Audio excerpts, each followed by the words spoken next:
अमूमन जब हम मानसिक शांति या जीवन की प्रेरणा की बात करते हैं ना, तो हमारे दिमाग में तुरंत वो छोटे छोटे सुविचार आते हैं। मतलब वही जो हम सोशल मीडिया पर स्क्रॉल करते हुए देखते हैं। हाँ, वो तथाकथित मोटिवेशनल कोट्स। बिल्कुल। हमने उन्हें पढ़ा, एक पल के लिए शायद थोड़ा अच्छा भी महसूस किया, और फिर तुरंत अपनी उसी भागदौड़ और तनाव वाली दिनचर्या में वापस लौट गए। मतलब ये तो बिल्कुल वैसा ही है जैसे किसी पुरानी खराब हो चुकी मशीन के बाहरी हिस्से को चमका दिया जाए, पर उसका अंदरूनी इंजन अभी भी पूरी तरह से जाम हो। एकदम सही, और भयानक आवाजें कर रहा हो।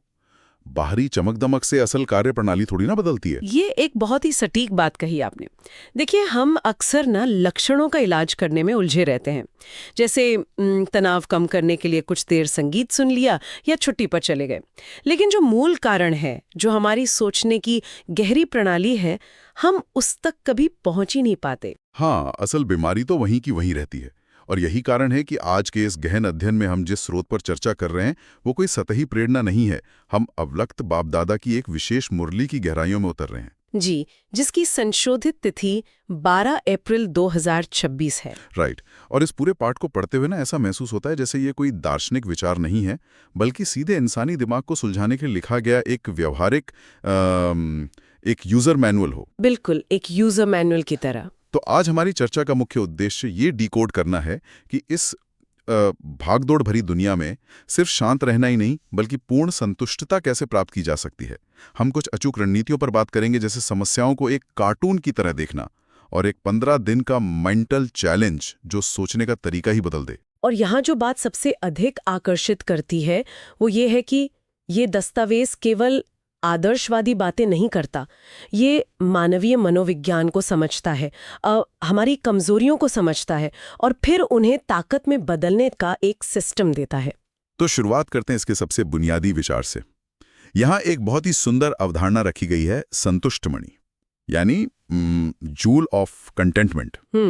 अब देखिए, दुनिया में संतुष्टता की जो आम परिभाषा है वो तो परिस्थितियों पर निर्भर करती है ना। हाँ, इंसान सोचता है कि जब बैंक बैलेंस ठीक हो जाएगा, रिश्ते सुधर जाएंगे, तब जाकर वो संतुष्ट होगा। हाँ, हम हमेशा उस तब का इंतजार करते हैं। लेकिन यहाँ ये पूरा समीकरण ही पलट दिया गया है। यहाँ संतुष्टता को एक ऐसी नींव बताया गया है जो बाहरी चीजों के ठीक होने का इंतजार ही नहीं करती। बिल्कुल। बाहरी सफलता से मिलने वाली संतुष्टता तो हमेशा अस्थायी होती है, क्योंकि बाहरी दुनिया तो लगातार बदल रही है ना। यहाँ जिस संतुष्ट मणि की बात हो रही है उसका आधार बाहरी प्राप्तियां नहीं है। तो फिर उसका आधार क्या है? उसका आधार एक सर्वोच्च सत्ता है जिसे यहाँ बाप या परमात्मा कहा गया है। उससे होने वाली सर्व प्राप्तियां। जब किसी को ये गहरा एहसास हो जाता है कि उसके पास अविनाशी शक्तियां पहले से हैं, तो बाहरी दुनिया की उथल-पुथल उसका कुछ बिगाड़ नहीं सकती। मतलब परिस्थिति उस संतुष्ट आत्मा को नहीं बदलती। एकदम सही। बल्कि संतुष्टता के कारण वह आत्मा परिस्थिति को पार करने की शक्तियां स्वतः ही आकर्षित कर लेती है। ठीक है, तो आइए इसे रोजमर्रा के नजरिए से थोड़ा और विस्तार से समझते हैं। इंसान अक्सर अपने जीवन की समस्याओं को, जिसे यहाँ माया का नाम दिया गया है, उन्हें किसी हॉरर फिल्म या सस्पेंस थ्रिलर की तरह देखता है। हाँ, बिल्कुल डरे हुए। हाँ, हम हमेशा अपनी सीट के किनारे पर बैठे रहते हैं, पसीना पसीना, ये सोचते हुए कि अब आगे क्या भयानक होने वाला है। लेकिन ये दस्तावेज एक बिल्कुल ही अलग और चौंका देने वाला नजरिया देता है। मिकी माउस का नजरिया। जी, अपनी समस्याओं को ऐसे महसूस करें जैसे किसी विशाल पर्दे पर मिकी माउस का खेल चल रहा हो।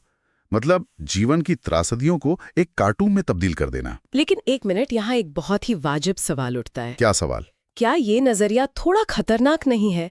मतलब अगर किसी की अचानक नौकरी चली जाए या कोई स्वास्थ्य संकट आ जाए और वो कहे कि अरे ये तो बस मिकी माउस का खेल है, तो क्या ये टॉक्सिक पॉजिटिविटी या असलियत से भागने वाला मामला नहीं हुआ?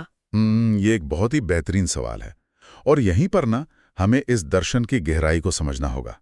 मिकी माउस का नजरिया अपनाना कोई पलायनवाद यानी एस्केपिज्म बिल्कुल नहीं है। अच्छा, कैसे? देखिए, समस्याओं से भागने वाला व्यक्ति डर के कारण आंखें बंद कर लेता है, लेकिन यहाँ आंखें बंद करने के लिए नहीं कहा गया है, बल्कि नजरिया बदलने के लिए कहा गया है। इसके लिए दो विशेष मानसिक अवस्थाओं की जरूरत होती है, साक्षी दृष्टा और त्रिकालदर्शी अवस्था। साक्षी दृष्टा मतलब डिटैच्ड ऑब्जर्वर, राइट? हाँ, और ये टॉक्सिक पॉजिटिविटी इसलिए नहीं है क्योंकि आप ये नहीं कह रहे कि सब कुछ बहुत अच्छा है।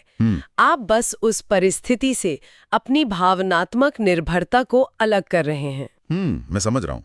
क्योंकि एक त्रिकालदर्शी व्यक्ति जो भूत, वर्तमान और भविष्य तीनों कालों को परखने की क्षमता रखता है, वो किसी भी घटना को महज उसके वर्तमान के डरावने रूप में नहीं देखता। बिल्कुल, उसे पता है कि ये जो आज पहाड़ जैसी समस्या दिख रही है, ये समय की बड़ी तस्वीर में एक बहुत छोटा सा बिंदु है। और साक्षी दृष्टा बनने का मतलब हुआ उस घटना के केंद्र से खुद को बाहर निकालकर उसे एक दर्शक की तरह देखना।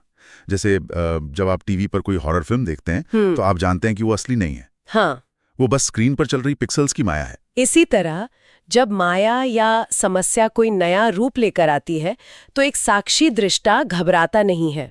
वो एक कदम पीछे हटता है और सोचता है, अच्छा तो अब ये इस नए रूप में डराने आई है, कितना मनोरंजक है। अरे वाह! ये डर को मनोरंजन में बदलने की एक बहुत ही उच्च स्तरीय कला है।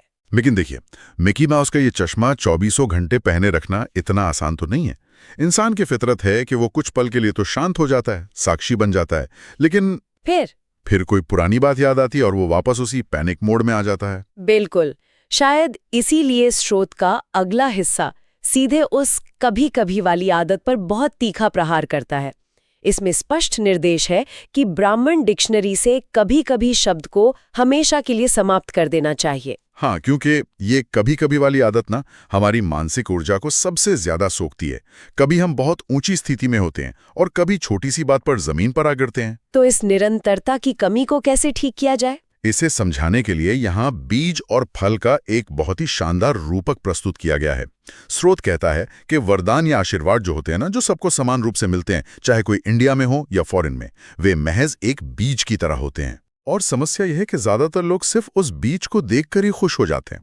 मतलब कोई बहुत अच्छा आध्यात्मिक विचार सुना, लगा कि वाह क्या बात कही है, और बस उसे डायरी में लिख कर रख लिया, उसे कभी बोया ही नहीं। हाँ, उसे फलीभूत नहीं किया। यही सबसे बड़ी चूक है।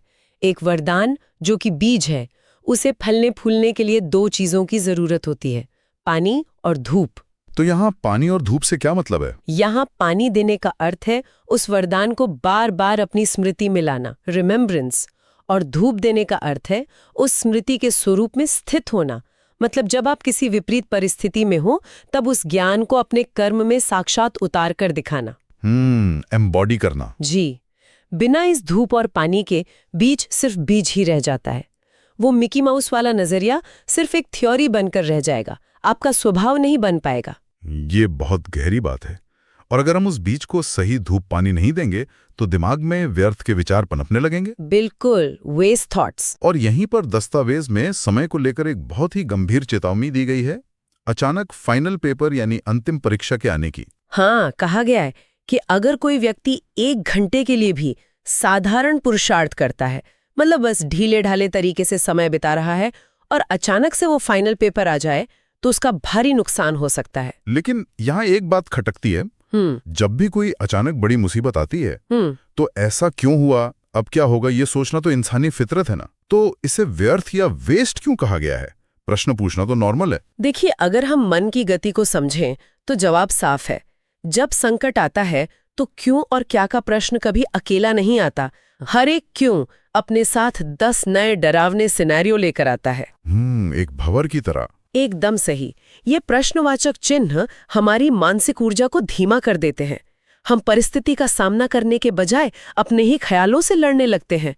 क्यों हुआ हमें अतीत में बांधता है और क्या होगा भविष्य के डर में।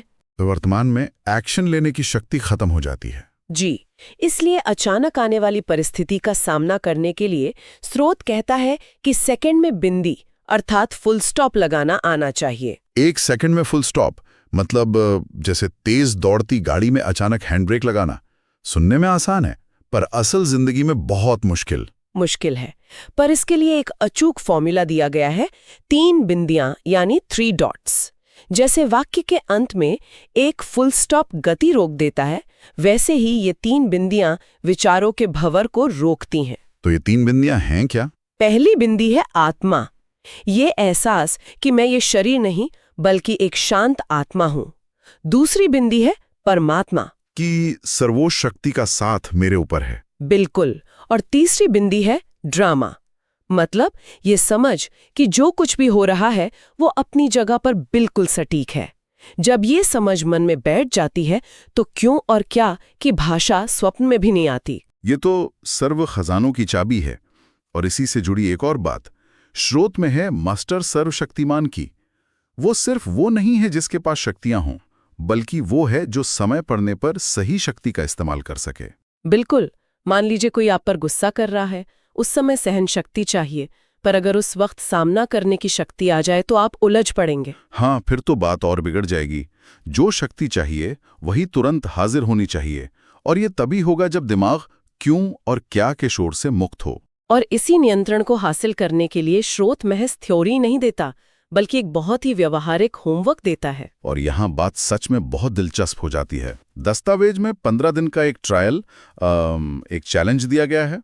लक्ष्य है अपने संकल्प, वाणी और कर्म में कम से कम 80% मार्क्स लाना। जी, मतलब 15 दिन तक मन में कोई व्यर्थ विचार न चले, जुबान से कड़वा शब्द न निकले। पर इसमें एक मजेदार चीज भी है, 20% का डिस्काउंट। हाँ, ये 20% की छूट क्यों दी गई है? क्योंकि हम सभी रॉयल आलस्य और अलबेलापन के शिकार होते हैं। ये कोई शारीरिक आलस्य नहीं है, ये वो आदत है जहां हम अपनी कमियों या गुस्से को सही ठहराने के लिए बहुत ही रॉयल बहाने गढ़ लेते हैं। जैसे कहना कि सामने वाले नहीं ऐसा किया, मेरा भड़कना तो स्वाभाविक था। बिल्कुल। ये जो केयरलेसनेस है, ये प्रयासों में सबसे बड़ी बाधा है। इसलिए ये 20% की छूट है ताकि लोग निराश होकर कोशिश ही ना छोड़ दें। बहुत ही प्रैक्टिकल अप्रोच है। और इसी में पंजाब जोन के लिए एक खास निर्देश का भी जिक्र है। जी। कहा गया है कि पंजाब के लिए एक विशेष माइक तैयार करें, यानी किसी नामी ग्रामी वीआईपी या साधु संत को तैयार करना जो अपना अनुभव साझा कर सके। हाँ, इसके पीछे का मनोविज्ञान बहुत गहरा है। जब समाज का कोई सम्मानित व्यक्ति मंच पर आकर कहता है कि इस ज्ञान ने उसके जीवन में संतुष्टता लाई है, तो आम लोगों का शुरुआती संदेह टूट जाता है। इसे ही माइक तैयार करना कहा गया है ताकि दूसरों में उमंग आए। लेकिन जब हम इस चैलेंज को समाज में लागू करेंगे तो टकराव तो होगा ही।